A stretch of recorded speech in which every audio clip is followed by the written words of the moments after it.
So in the past couple days, we've decided to, my ancestors owned at least foster ancestors owned the company that uh, insured slaves back in the day. And having paid insurance claims, it meant that there was a lien on everybody. If slavery were to be reinstated, that company was actually spending money to sustain those liens. I've decided, at least psychically, and I think my foster great uncle, who's probably related somehow, Wilbur Ross, I think is in charge of that company. And I think he's decided to actually financially terminate that wing, that office, or that meeting, or whatever is going on with that. That doesn't mean that we've freed anybody. It just means that we've declared them unowned. And in order to be unowned, I'm going to manifest hobgoblins of Uncle Willie and Uncle Sonny, except that they're going to manifest as women.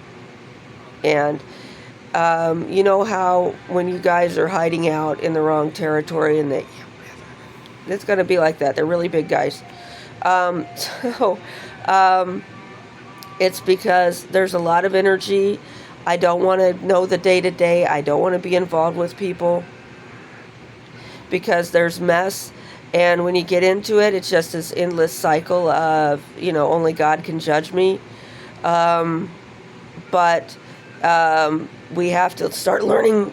When you're a slave, you don't learn about property lines the same. You don't learn about household. You don't learn about gender.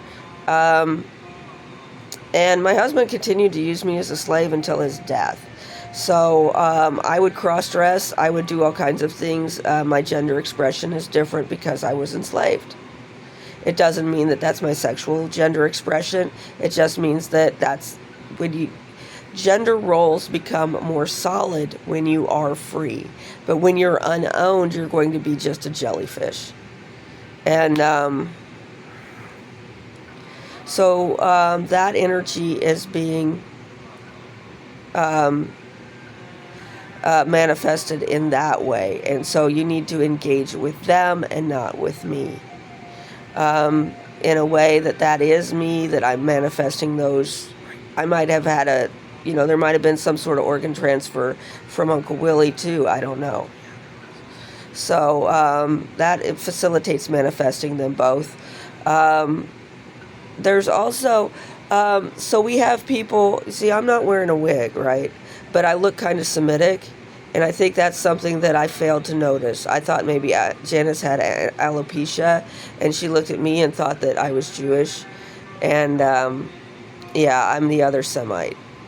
And so, when people try to call me anti-Semitic, that's the most anti-Semitic thing I've ever heard, because Arabs are also Semites. And, it's people who are very anti-Arab and very, very, the effort of some of these anti-Semites to prevent, and it's their word, and they coined it, so it means what they want it to mean, right? But, because Arabs are Semitic people, I'm going to use the term anti-Semite here. And so that spontaneity is very important.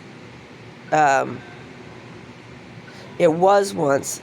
Well, it's why the Arabs are very serious about family and gender, because they are very salient of the loss of spontaneity in the presence of the other gender, in the presence of strangers in your home.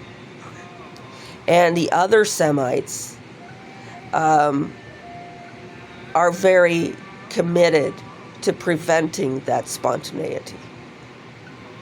And that is where the conflict is. That is the key of the conflict, is that you refuse to value our spontaneity. and you refuse to accept that it is a mortal offense to knock on our door in the afternoon. And you refuse to accept that I will engage with my family as I choose. And if you interfere with that in any way, shape, or form, we have a marketplace. We have the bazaar, we have the souk. In the marketplace, we can engage in many different topics, but the topic of my family is not to be discussed there. And that is what you will not learn. And you say that we are just being intolerant of you. And maybe that is true. I am intolerant of people who want to discuss my family in the marketplace. And I am intolerant of people who come by in the afternoon. And if you continue to be those people, then it's going to be a Semite on Semite smackdown for the rest of eternity.